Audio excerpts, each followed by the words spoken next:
So for anyone who knows me well enough, you'll know that I adore triangles. I've got a video on this channel about how to play triangles in Brazilian styles. And basically, whenever I get the chance to play a triangle, I'll take it. I think it's just a great instrument that adds a really specific texture and energy to a piece of music.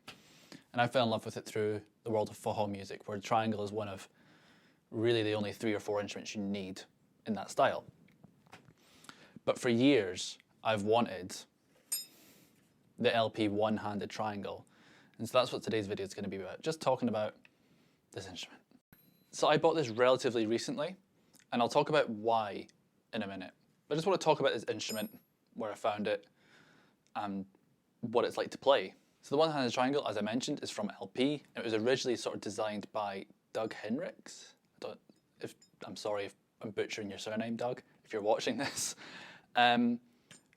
And yeah, he's got a whole video about how he came up with the idea and his process. So I'll link that below because it's quite interesting just to watch and understand how this came to be. I'd originally seen it being used by a Brazilian percussionist called Ivyson Santos, who was using it in a way with a zabumba on a stand, and basically being a one-man forró percussion section. Here's a clip of that.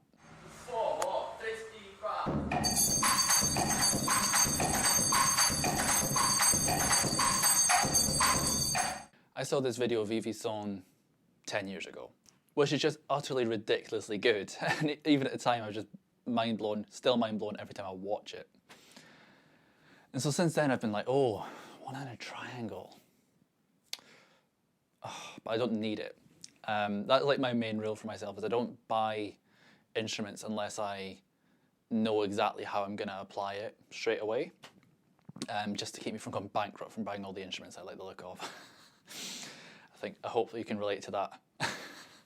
And then the project that I ended up buying it for is a brand new band called Bloco Echo, which I set up through my sort of day job work as a producer at Oi Musica, which is a social enterprise based in Edinburgh who do live street music and sort of community work around brass and drums. So this is a small performance group of a couple of percussionists and some horns. In our repertoire, which is quite varied, although mostly focusing around carnival music in general, and Britney Spears thrown in for good measure, we play a version of Feira de Mangaio, which is a classic forró by the artist Sivuca. And we're rehearsing it quite a lot because it's a hard piece for the horns especially. And I was playing just repique, which is not a traditional forró instrument. And all I could think about was the triangle. It just needed that. And I couldn't think about how to solve that issue. So I didn't want to have a full-on triangle and have to swap the triangle, like sort of hook it onto myself and put the metal beater away, then swap back to a wooden stick to play the repique. Then, more recently, I was re-watching Cory and the Wong Notes, which is Cory Wong of Vulfpec's variety show, which is also a really great album. And in that, the percussionist uses a one-handed triangle, and it sounds great. And immediately I was like, that's what I need. That's what I need to solve this problem. So I can play a bit of repique at the same time and have a triangle. So I'll show a clip of how it sounded before and after using the triangle later on. But let's talk about the instrument itself. It's essentially a duangle in that there are only 2 sides to the triangle, and it's inside a sort of plastic cage. And near the top of the triangle itself is suspended on string, which just goes right the way through.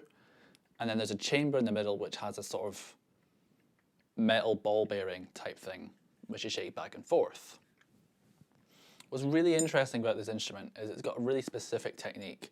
It doesn't play like a normal shaker does, where it's a lot in the wrist. There's a gap here for you to mute and unmute.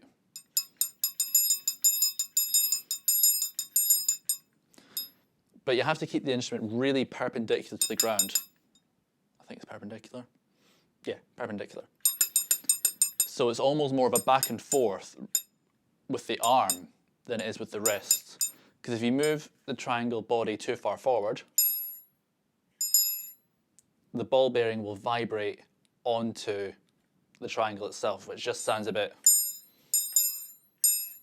doesn't sound great, it sounds grungy.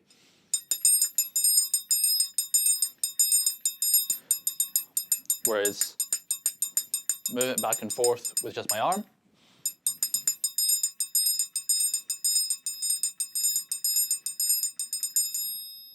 sounds great. It's perfect size for me to put in my pocket, which is what I love even more about it, because it means that when I'm not using it, it just goes in the pocket. Here's a clip of Blocko Echo after some initial rehearsals without the triangle.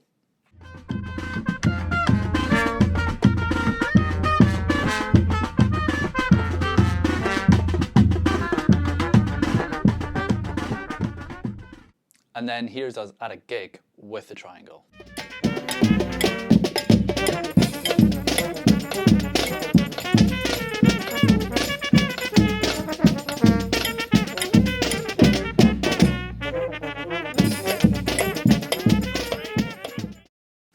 Here's some thoughts about this instrument so far. Positive things.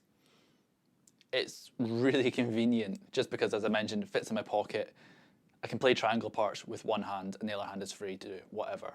That is, for me as a passionate triangle player, so good.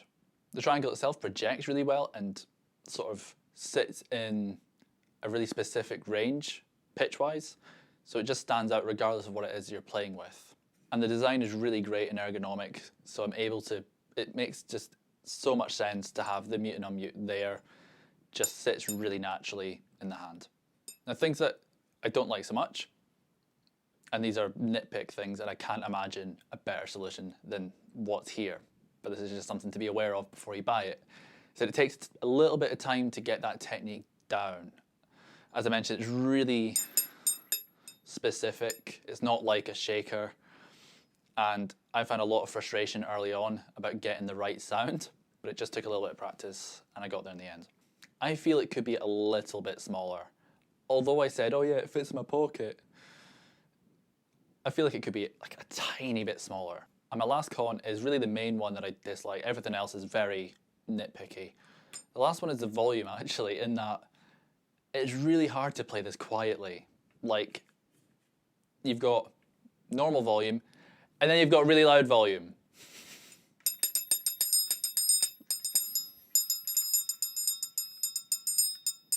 That's me trying to play like as quietly and gently as possible.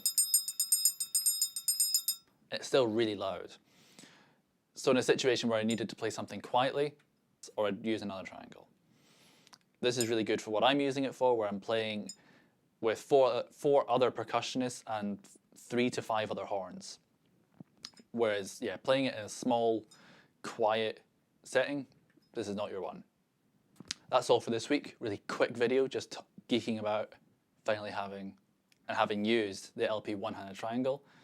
Overall, it's great. There's nothing else like it on the market. So if you need to play triangle and something else at the same time, that's what you're gonna get.